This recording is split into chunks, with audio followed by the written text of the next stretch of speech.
जय हिंद दोस्तों, मेरा नाम है जय और मैं आप सभी का एक बार फिर से वेलकम करता हूं आपके अपने YouTube channel the learning field पर। दोस्तों, आज इस वीडियो में हम बात करने वाले हैं आसाम में एपीआरओ यानी कि आसाम पुलिस रेडियो ऑर्गेनाइजेशन और फायर एंड इमरजेंसी सर्विस में होने वाली कांस्टेबल, असिस्टेंट स्क्वाड कमांडर और ड्राइवर ऑपरेटर भर्ती के बारे में। दोस्तों, इस वीडियो में इस वैकेंसी के बारे में हम डिटेल से बात करेंगे, जैसे कि यहाँ पर कौन कौन सी पोस्ट है। साथ ही हम बात करेंगे इसकी इंपॉर्टेंट डेट्स के बारे में, आपकी एज लिमिट क्या रहेगी, और साथ ही हम बात करेंगे आपके एजुकेशनल क्वालिफिकेशन और इसके मोड ऑफ सिलेक्शन के बारे में। तो दोस्तों, इस वीडियो में हमारे साथ अंत तक बने रहें। तो चलिए शुरू करते हैं और सबसे पहले बात करते हैं इसमें नंबर ऑफ पोस्ट के बारे में। तो यहाँ पर जो कुल पद है वो है 487। अब बात करेंगे इसकी वैकेंसी डिटेल्स के बारे में। तो यहाँ पर जो एपीआरओ यानी कि आसाम पुलिस रेडियो ऑर्गेनाइजेशन है, इसमें आपकी पहली पोस्ट है कांस्टेबल डब्ल्यूओ, डब्ल्यूटी और ओपीआर, और इसमें कुल पद है 441। इसके अलावा एपीआरओ में दूसरी पोस्ट है मैसेंजर की, और इसमें कुल पद है 14। इसके अलावा एपीआरओ में तीसरी पोस्ट है आपकी कारपेंटर की, और कारपेंटर के लिए आपके पास कुल 3 पद हैं। और इसके अलावा चौथी पोस्ट है आपकी यूबी की, और यूबी में जो है 2 पद हैं। और यहाँ पर एपीआरओ में जो पांचवी पोस्ट है वो है डिस्पैच राइडर की, और डिस्पैच राइडर में आपके पास कुल 10 पद हैं। तो ये हो गई आपकी एपीआरओ के अंदर पोस्ट। अब हम बात करेंगे फायर एंड इमरजेंसी सर्विस में आपकी पोस्ट के बारे में। तो यहाँ पर फायर एंड इमरजेंसी सर्विस में आपकी पहली पोस्ट है असिस्टेंट स्क्वाड कमांडर की, और इस पोस्ट के लिए आपके पास कुल 5 पद हैं। और यहाँ पर दूसरी पोस्ट है आपकी ड्राइवर ऑपरेटर की, और ड्राइवर ऑपरेटर के लिए आपके पास यहाँ पर 12 पद है। तो ये हो गई इसकी वैकेंसी डिटेल्स। इसके अलावा दोस्तों, यहाँ पर आपको बता दें कि यहाँ पर केवल वही कैंडिडेट्स अप्लाई कर सकते हैं जो कि आसाम स्टेट के परमानेंट रेजिडेंट हो। अब आगे बढ़ते हैं और बात करते हैं इसकी इंपॉर्टेंट डेट्स के बारे में। तो यहाँ पर आपको बता दें कि जो इसके ऑनलाइन एप्लीकेशन है वो 16 फरवरी 2022 से शुरू हो चुके हैं, और इसका फॉर्म फिल करने की लास्ट डेट है 17 मार्च 2022। अब हम बात करेंगे यहाँ पर आपकी एप्लीकेशन फी के बारे में। तो यहाँ पर आपको बता दें कि आप चाहे किसी भी कैटेगरी से बिलोंग करते हो, यहाँ पर आपको कोई एप्लीकेशन फी नहीं देनी है। अब बात करते हैं यहाँ पर आपकी एज लिमिट यानी कि आपकी उम्र के बारे में। तो यहाँ पर जो आपकी उम्र है वो 1 जनवरी 2022 के हिसाब से कैलकुलेट होगी। तो यहाँ पर पहले हम बात करेंगे उन कैंडिडेट्स के बारे में जो कि एपीआरओ और जो ड्राइवर ऑपरेटर पोस्ट के लिए अप्लाई कर रहे हैं उनकी उम्र के बारे में। तो यहाँ पर जो आपकी उम्र है वो कम से कम 18 साल और अधिकतम उम्र आपकी 25 साल तक हो सकती है। यानी कि वो कैंडिडेट्स जो कि एपीआरओ और ड्राइवर ऑपरेटर पोस्ट के लिए अप्लाई कर रहे हैं, तो ऐसे कैंडिडेट्स की जो आयु है वो 18 से लेकर 25 साल के बीच होनी जरूरी है। और वो कैंडिडेट्स जो कि असिस्टेंट स्क्वाड कमांडर पोस्ट के लिए अप्लाई कर रहे हैं, तो ऐसे कैंडिडेट्स की जो उम्र है वो 20 साल से लेकर 24 साल के बीच होनी जरूरी है। अगर बात करें यहाँ पर आपको उम्र में मिलने वाली छूट के बारे में, तो यहाँ पर वो कैंडिडेट्स जो कि एससी और एसटी कैटेगरी से बिलोंग करते हैं, तो ऐसे कैंडिडेट्स को अधिकतम उम्र में 5 साल तक की छूट मिलेगी। और वो कैंडिडेट्स जो कि ओबीसी या फिर एमओबीसी कैटेगरी से बिलोंग करते हैं, तो ऐसे कैंडिडेट्स को अधिकतम उम्र में 3 साल तक की छूट मिलेगी। अब हम बात करेंगे यहाँ पर आपके पे स्केल यानी कि आपको मिलने वाले वेतन के बारे में। तो यहाँ पर जो आपका पे स्केल है वो रहेगा 14,000 रुपए से लेकर 60,500 रुपए तक। तो ये हो गया आपका पे स्केल। यहाँ पर आपको बता दें कि यहाँ पर पे स्केल के अलावा आपको ग्रेड पे भी दिया जाएगा, जो कि आपकी पोस्ट के हिसाब से अलग अलग होगा। तो पहले हम बात करते हैं कांस्टेबल डब्ल्यूओ, डब्ल्यूटी और ओपीआर पोस्ट के लिए आपके ग्रेड पे के बारे में। तो यहाँ पर जो आपका ग्रेड पे है वो है 6,200 रुपए। और वो कैंडिडेट्स जो कि कांस्टेबल यूबी पोस्ट के लिए अप्लाई कर रहे हैं, तो यहाँ पर आपका ग्रेड पे रहेगा 5,600 रुपए। इसके अलावा कांस्टेबल मैसेंजर के लिए आपका ग्रेड पे रहेगा 5,200 रुपए। कांस्टेबल कारपेंटर के लिए भी आपका ग्रेड पे 5,200 रुपए। कांस्टेबल डिस्पैच राइडर के लिए भी आपका जो ग्रेड पे है वो 5,200 रुपए रहेगा। और वो कैंडिडेट्स जो कि असिस्टेंट स्क्वाड कमांडर पोस्ट के लिए अप्लाई कर रहे हैं, तो यहाँ पर आपका ग्रेड पे रहेगा 6,200 रुपए। और इसके अलावा जो ड्राइवर ऑपरेटर की जो पोस्ट है, इसमें आपका ग्रेड पे रहेगा 5,000 रुपए। तो ये हो गया आपका पे स्केल और आपको मिलने वाला ग्रेड पे। अब हम बात करेंगे यहाँ पर आपके एजुकेशनल क्वालिफिकेशन के बारे में।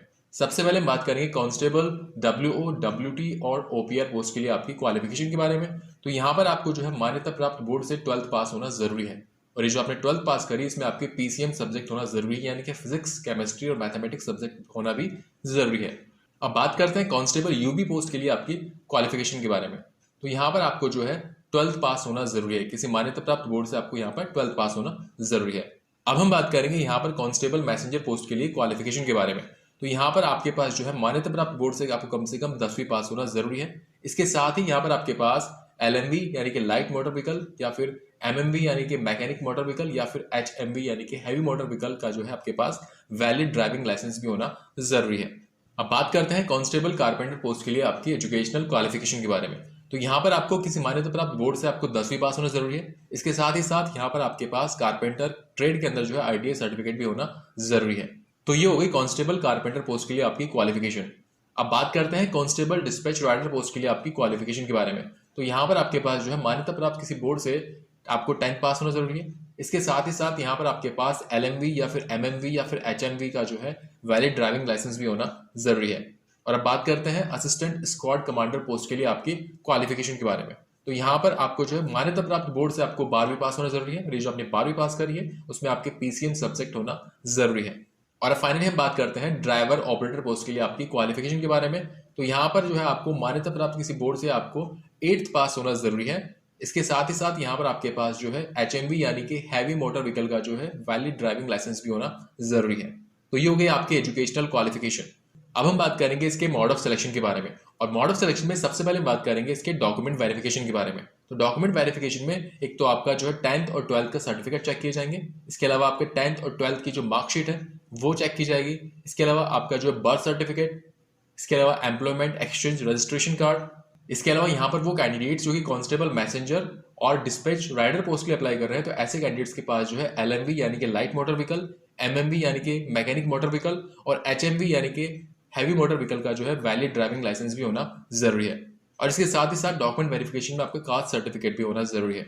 मोड ऑफ सिलेक्शन में डॉक्यूमेंट वेरिफिकेशन के बाद आपका अगला टेस्ट होता है PST यानी कि फिजिकल स्टैंडर्ड टेस्ट। यहाँ पर आपको बता दें कि जो आपका PST होगा इसमें आपके नंबर नहीं जुड़ेंगे, ये खाली क्वालिफाइंग इन नेचर होगा, यानी कि इसको आपको पास करना जरूरी है, इसके कोई नंबर ऐड नहीं होंगे। PST में आपका हाइट और चेस्ट का मेजरमेंट किया जाता है। तो पहले हम बात करेंगे यहाँ पर मेल और ट्रांसजेंडर कैंडिडेट्स के हाइट टेस्ट के बारे में। तो यहाँ पर वो मेल और ट्रांसजेंडर कैंडिडेट्स जो कि जनरल, OBC, MOBC और SC कैटेगरी से बिलोंग करते हैं, तो ऐसे कैंडिडेट्स की जो हाइट है वो कम से कम 162.56 सेंटीमीटर होना जरूरी है। और अगर बात करें उन मेल और ट्रांसजेंडर कैंडिडेट्स के बारे में जो कि ST कैटेगरी से बिलोंग करते हैं, तो ऐसे कैंडिडेट्स की जो हाइट है वो कम से कम 160.02 सेंटीमीटर होना जरूरी है। अब बात करते हैं फीमेल कैंडिडेट्स की हाइट के बारे में। तो यहाँ पर वो फीमेल कैंडिडेट्स जो कि जनरल, OBC, MOBC या फिर SC कैटेगरी से बिलोंग करती है, तो ऐसी फीमेल कैंडिडेट्स की जो हाइट है वो कम से कम 154.94 सेंटीमीटर होना जरूरी है। और वो फीमेल कैंडिडेट्स जो कि ST कैटेगरी से बिलोंग करती है, तो ऐसी फीमेल कैंडिडेट्स की जो हाइट है वो कम से कम 152.40 सेंटीमीटर होना जरूरी है। अब बात करते हैं PST में होने वाले अगले टेस्ट के बारे में, जो कि आपका चेस्ट का मेजरमेंट। यहाँ पर आपको बता दें कि चेस्ट का मेजरमेंट केवल मेल और ट्रांसजेंडर कैंडिडेट्स का ही होगा। तो पहले बात करते हैं ऐसे मेल और ट्रांसजेंडर कैंडिडेट्स के बारे में जो कि जनरल, OBC, MOBC या फिर SC या फिर ST कैटेगरी से बिलोंग करते हैं, तो ऐसे कैंडिडेट्स का जो चेस्ट है वो बिना फुलाए 80 सेंटीमीटर तक होना चाहिए, और उसमें 5 सेंटीमीटर फुलाव के साथ वो 85 सेंटीमीटर तक होना जरूरी है। और बात करते हैं ST कैटेगरी वाले कैंडिडेट्स के चेस्ट के बारे में, तो ऐसे कैंडिडेट्स का जो चेस्ट है वो बिना फुलाए 78 सेंटीमीटर और उसमें कम से कम 5 सेंटीमीटर फुलाव के साथ वो 83 सेंटीमीटर तक होना जरूरी है। तो ये हो गया आपका PST यानी कि फिजिकल स्टैंडर्ड टेस्ट, इसमें आपके कोई नंबर नहीं जुड़ेंगे, ये खाली क्वालिफाइंग इन नेचर है। मॉडल सिलेक्शन में PST के बाद आपका अगला टेस्ट होता है मेडिकल एग्जामिनेशन। दोस्तों मेडिकल एग्जामिनेशन में एक तो आपका नॉकनी चेक किया जाता है, इसके अलावा फ्लैट फुट चेक किया जाएगा, इसके अलावा आपका जो स्क्विंट आई है यानी कि आपकी जो आंखों में अगर भैंगापन है तो आपको दिक्कत हो सकती है। इसके साथ ही साथ मेडिकल में आपका कलर ब्लाइंडनेस टेस्ट भी होता है। इसके अलावा यहाँ पर आपको बता दें कि अगर आपको वेरिकोस वेन्स की प्रॉब्लम है तो आपको डायरेक्ट जो है डिस्क्वालीफाई या बाहर नहीं किया जाएगा, लेकिन आपको टेम्परेरी जो है रिजेक्शन दे दिया जाएगा। इसके अलावा मेडिकल एग्जामिनेशन में आपका डायबिटीज, हर्निया, पाइल्स या फिर आपके श्वसन से संबंधित कोई बीमारी भी आपको नहीं होनी चाहिए, तो ये सब भी आपका मेडिकल एग्जामिनेशन में चेक किया जाएगा। तो मॉडल सिलेक्शन में ये हो गया आपका मेडिकल एग्जामिनेशन। मॉडल सिलेक्शन में आपका अगला टेस्ट होता है PET यानी कि फिजिकल एफिशिएंसी टेस्ट, और ये जो आपका PET होगा वो कुल 40 नंबर का होगा। यहाँ पर आपको बता दें कि जो आपके PET में जो है 2 इवेंट होते हैं, एक तो आपकी रेस होती है, इसके अलावा आपका लॉन्ग जंप होता है। तो पहले बात करेंगे मेल और ट्रांसजेंडर कैंडिडेट्स के रेस और लॉन्ग जंप के बारे में। पहले बात करते हैं रेस के बारे में। तो यहाँ पर जो है आपकी 3200 मीटर की जो है रेस होगी, और इस रेस को कंप्लीट करने के लिए आपको 14 मिनट का टाइम दिया जाएगा। रेस के अलावा PET में आपका जो अगला इवेंट होता है वो है लॉन्ग जंप का। तो यहाँ पर जो आपका लॉन्ग जंप है वो कम से कम 335 सेंटीमीटर का आपका लॉन्ग जंप होगा, और इस लॉन्ग जंप को क्लियर करने के लिए आपको 3 चांस दिए जाएंगे। 3 चांस में से 1 चांस में आपको क्लियर करना ही है। तो ये हो गया मेल और ट्रांसजेंडर कैंडिडेट्स के लिए आपका PET। अब बात करते हैं फीमेल कैंडिडेट्स के लिए होने वाले PET के बारे में। तो फीमेल कैंडिडेट्स का भी आपका रेस और लॉन्ग जंप होगा। तो पहले हम बात करेंगे रेस के बारे में। तो फीमेल कैंडिडेट्स के लिए आपकी जो रेस है वो 1600 मीटर की होगी, और ये 1600 मीटर रेस कंप्लीट करने के लिए आपको 8 मिनट का टाइम दिया जाएगा। अब बात करते हैं लॉन्ग जंप के बारे में। तो यहाँ पर जो आपका लॉन्ग जंप है वो कम से कम 244 सेंटीमीटर का होगा, और इस लॉन्ग जंप को क्लियर करने के लिए आपको 3 चांस दिए जाएंगे। तो मॉडल सिलेक्शन में ये हो गया आपका PET यानी कि फिजिकल एफिशिएंसी टेस्ट, जो कि आपको कुल 40 नंबर का होगा। फ्रेंड्स यहाँ पर आपको बता दें कि मॉडल सिलेक्शन में आपका ड्राइविंग टेस्ट भी होगा, जो कि कुल 10 नंबर का होगा, और इस टेस्ट में पास होने के लिए आपको कम से कम 5 नंबर तो लाने ही होंगे। और आपको बता दें कि जो आपका ड्राइविंग टेस्ट होगा वो केवल ड्राइवर ऑपरेटर, कांस्टेबल मैसेंजर और कांस्टेबल डिस्पैच राइडर पोस्ट के लिए होगा। मोड ऑफ सिलेक्शन में आपका अगला टेस्ट होता है रिटन एग्जामिनेशन का। तो यहाँ पर पहले हम बात करेंगे असिस्टेंट स्क्वाड कमांडर और एपीआरओ के अंदर कांस्टेबल पोस्ट के लिए आपके रिटन एग्जामिनेशन के बारे में। तो यहाँ पर जो आपका रिटन एग्जामिनेशन होगा इसमें कुल 45 मल्टीपल चॉइस टाइप क्वेश्चन होंगे। और यहाँ पर आपको बता दें कि यहाँ पर हर एक क्वेश्चन जो है 1 नंबर का होगा, यानी कि इसमें टोटल 45 क्वेश्चन होंगे 45 नंबर के। इसके साथ ही यहाँ पर आपको बता दें कि इसमें आपकी कोई नेगेटिव मार्किंग नहीं होगी। और अगर बात करेंगे यहाँ पर किस लेवल के जो है क्वेश्चन आएंगे, तो यहाँ पर 11th और 10th क्लास के लेवल के यहाँ पर आपके इसमें क्वेश्चन रहेंगे। और इस पेपर को करने के लिए आपको 90 मिनट का टाइम दिया जाएगा। तो ये हो गया असिस्टेंट स्क्वाड कमांडर और एपीआरओ के अंदर कांस्टेबल पोस्ट के लिए आपके रिटन एग्जामिनेशन के बारे में।